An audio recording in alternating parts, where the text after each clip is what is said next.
That's where my colleague Aline Sergani is. Aline? Drew, American Airlines Flight 77 from Washington Dulles to Los Angeles slammed into the Pentagon at 9:38 this morning. At this hour, the Pentagon is still on fire. Dozens of emergency search and rescue teams, some from all over the country, are on the site at this hour, but they still can't get to ground zero. 40 minutes after the World Trade Center attacks, the Pentagon met a similar fate. A hijacked American Airlines plane bound for Los Angeles slammed into the Pentagon, causing one wing of the building to collapse. President Bush says he'll use the full resources of the United States to track down those responsible. We will make no distinction between the terrorists who committed these acts and those who harbored them. It happened mid-morning.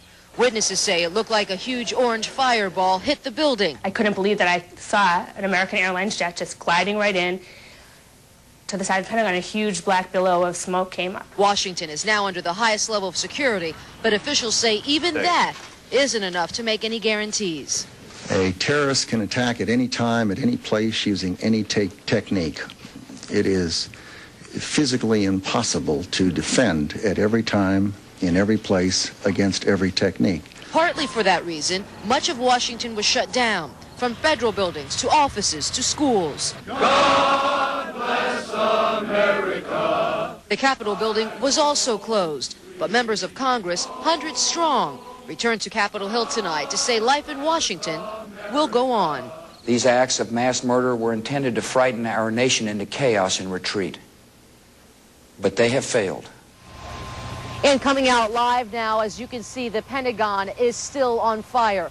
Firefighters say they will spend the whole evening trying to put out the flames you see behind me.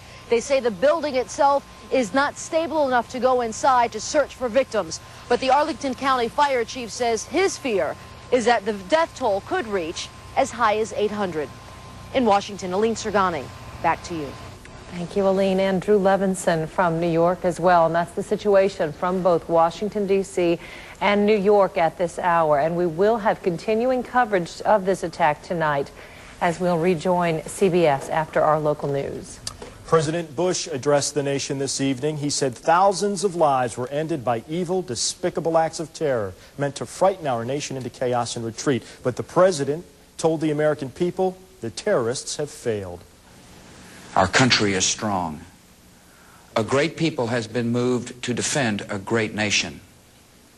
Terrorist attacks can shake the foundations of our biggest buildings, but they cannot touch the foundation of America.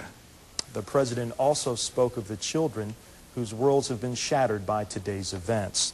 So, how did the president's address go over here in Toledo? We had a chance to sit down with some veterans at the Buddy Frankowski VFW post, and they said they're 100% behind our president. The vets insisted something has to be done to stop these terrorists, though. And I think he handled it real well. And it'd be difficult for him to make any comments of saying what he's going to do when he doesn't have all the facts. Or bomb the hell out of them. They can pay for this. There's going to be a lot of thousands of people here killed. Those veterans also said they believe that Americans will support the president's decision in answering today's attacks. Many call the World Trade Center a perfect target for such a terrorist attack. The center sat at the southern tip of Manhattan. At about 8:45 a.m., a Boeing 767 believed to be American Airlines Flight 11 crashed into the north tower of the Trade Center. 20 minutes later, a second 767 believed to be United Flight 175 crashed into the south tower. About 10 a.m., the south tower collapsed. A half hour later, the northern tower, the first one hit, also fell. An hour after the first plane hit the World Trade Center, another jumbo jet crashed, this one into the Pentagon outside of Washington, D.C. So it was first New York, then it was on to Washington, where that coordinated terrorist attack shifted to the Pentagon. About an hour after two planes crashed into the World Trade Towers, a plane smacked into one side of our Pentagon. Officials say a jet airliner crashed near a helicopter landing pad and broke through the walls of the building, penetrating all the way through to the inner ring. Now, the explosion knocked people off their feet. We know there are about 100 deaths. Aline Sergani says some fear it could be as high as 800 before it's all over.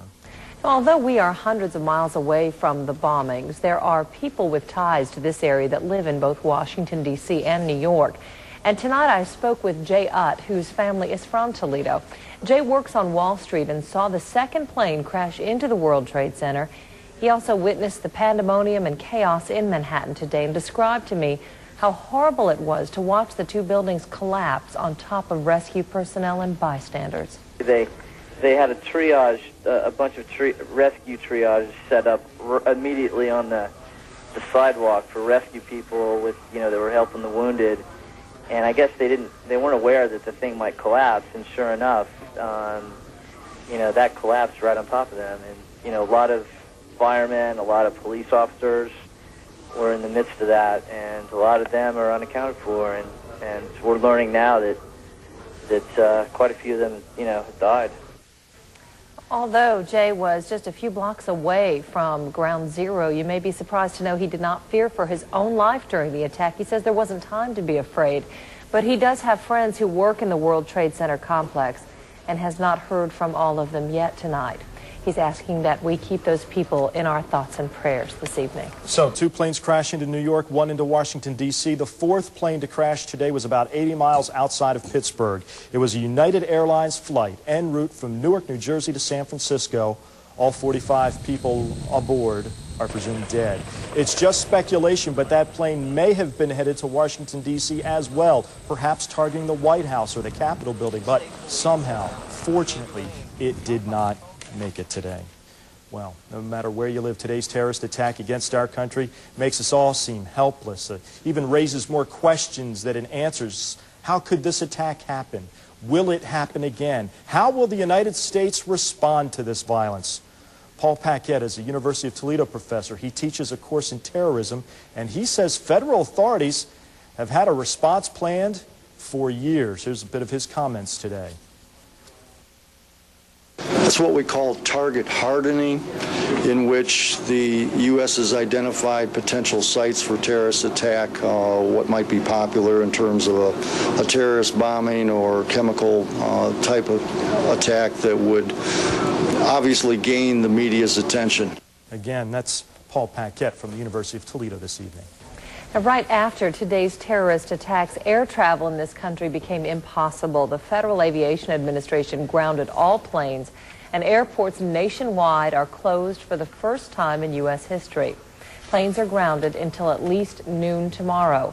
That includes airports across Ohio and Michigan. Thousands of travelers have been left stranded, but airlines are reserving hotel rooms for those stranded travelers.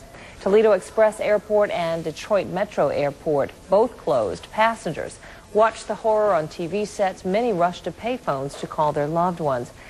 There is heightened security at every airport around America tonight.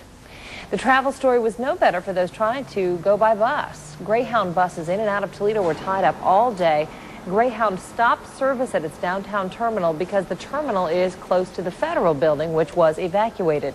Greyhound is working to set up a temporary terminal